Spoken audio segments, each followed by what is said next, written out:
बिस्मिल्लाहिर्रहमानिर्रहीम। नाज़रीन अस्सलामु अलैकुम वरहमतुल्लाह। नाज़रीन, आज हम हज़रत बायज़ीद बुस्तामी रहमतुल्लाहि ताला अलैह आपके मुतल्लिक़ गुफ्तगू करेंगे। नाज़रीन, सुल्तानुल आरिफ़ीन हज़रत बायज़ीद बुस्तामी रहमतुल्लाहि ताला अलैह, आपका असल नाम तैफूर बिन ईसा बिन शौसान अल बुस्तामी और कुनियत अबू यज़ीद थी। ईरान के सूबे खरासान के शहर बुस्ताम में 188 हिजरी में पैदा हुए। आपको शेख अबू यज़ीद अल बुस्तामी के नाम से भी जाना जाता है।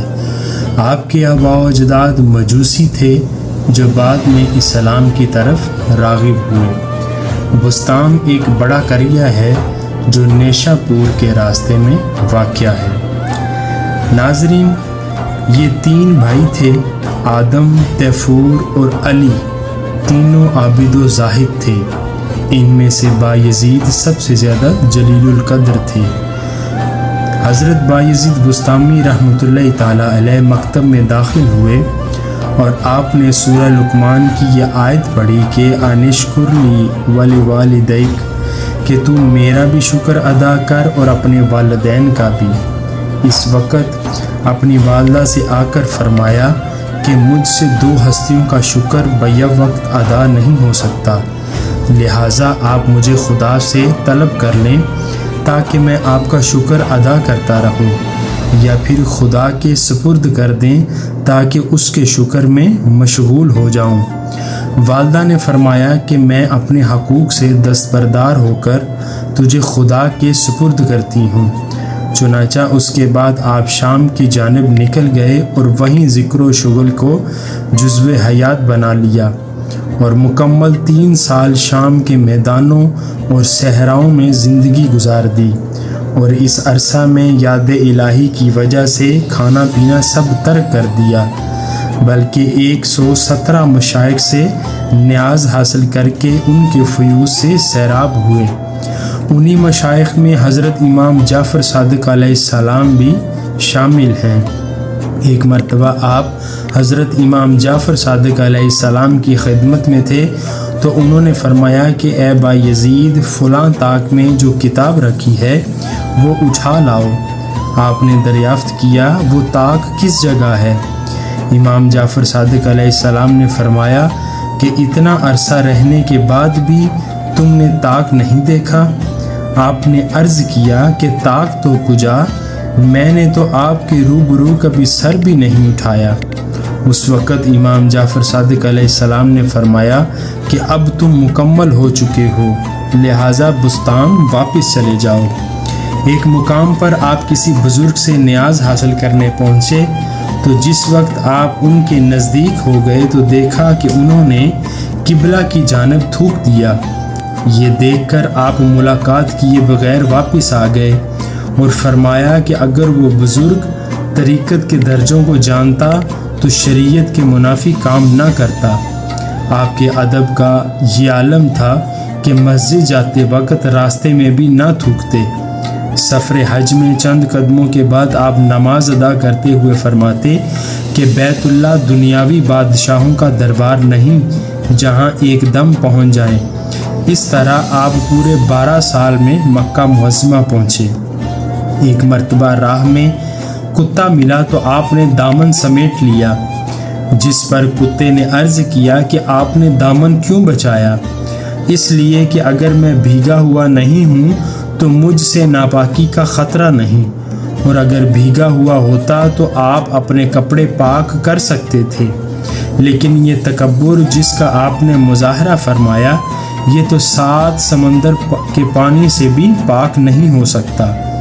आपने फरमाया तू सच कहता है, इसलिए कि तेरा तो ज़ाहिर निजस है और मेरा बातिन, लिहाजा हम दोनों को एक साथ रहना चाहिए ताकि कुछ पाकीज़गी मेरे बातिन को भी हासिल हो जाए। लेकिन कुत्ते ने कहा कि हम दोनों का साथ रहना मुमकिन नहीं, क्योंकि मैं मरदूद हूँ और आप मकबूल बारगाह। दूसरा ये कि मैं दूसरे दिन के लिए एक हड्डी भी जमा नहीं करता और आप साल भर का गल्ला जमा करके रखते हैं। आपने फरमाया कि सद हैफ, जब मैं कुत्ते के हमरा रहने के काबिल भी नहीं तो تو پھر خدا کا قرب کیسے حاصل ہو سکتا ہے؟ اور پاک ہے وہ اللہ جو بدترین مخلوق کی باتوں سے بہترین مخلوق کو درس عبرت دیتا ہے۔ حضرت احمد حضرویہ رحمۃ اللہ تعالی علیہ فرماتے ہیں کہ ایک مرتبہ خواب میں جمال خداوندی سے میں مشرف ہوا تو اللہ تعالیٰ نے فرمایا کہ تم سب تو مجھ سے اپنی ضروریات کی چیزیں طلب کرتے ہو، لیکن بایزید ہم سے ہمیں مانگتا ہے۔ آپ فرمایا کرتے تھے کہ مجھ سے اللہ تعالیٰ نے فرمایا کہ عبادت و خدمت تو بہت ہے، لیکن اگر تو ہماری ملاقات کا متمنی ہے تو بارگاہ میں وہ شے شفاعت کے لیے بھیج جو ہمارے خزانے میں نہ ہو۔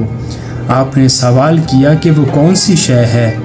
فرمایا گیا کہ عجز و انکساری اور ذلت و غم حاصل کر، کیونکہ ہمارا خزانہ ان چیزوں سے خالی ہے اور ان کو حاصل کرنے والے ہمارا قرب حاصل کر لیتے ہیں۔ آپ نے فرمایا کہ ایک دانہ معرفت میں جو لذت ہے وہ جنت کی نعمتوں میں کہاں؟ اور پھر فرمایا کہ خدا کی یاد میں فنا ہو جانا زندہ جاوید ہو جانا ہے۔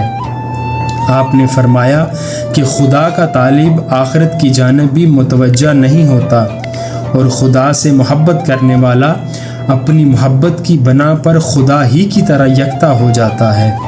آپ نے فرمایا کہ اگر پوری زندگی میں مجھ سے ایک نیک کام بھی ہو جاتا تو میں خوف زدہ نہ رہتا۔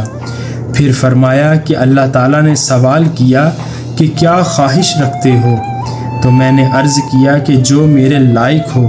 فرمایا گیا کہ خود کو چھوڑ کر چلے آؤ۔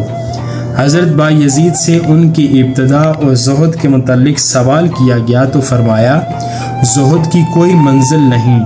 میں نے عرض کیا کیوں؟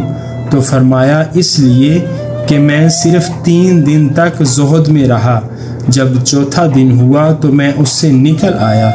پہلے دن میں نے دنیا و ما فیہا سے زہد کیا، دوسرے دن آخرت و ما فیہا سے زہد کیا، تیسرے دن اللہ کے ما سوا سے زہد کیا، اور جب چوتھا دن ہوا تو اللہ کے سوا کچھ باقی نہ رہا اور میں دیوانہ وار پھرنے لگا۔ اچانک ہاتف کی آواز سنائی دی، اے بایزید تو ہمارے ساتھ رہنے کی طاقت نہیں رکھتا؟ میں نے کہا میں تو یہی چاہتا ہوں۔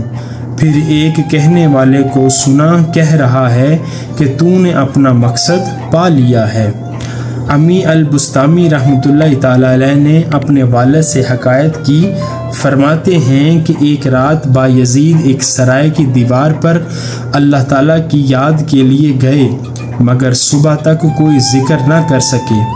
میں نے سبب دریافت کیا تو فرمایا کہ بچپن میں ایک لفظ زبان پر جاری ہو گیا تھا، وہ یاد آ گیا تھا، اس لیے شرم آئی کہ اسی زبان سے اللہ تعالیٰ کو یاد کروں۔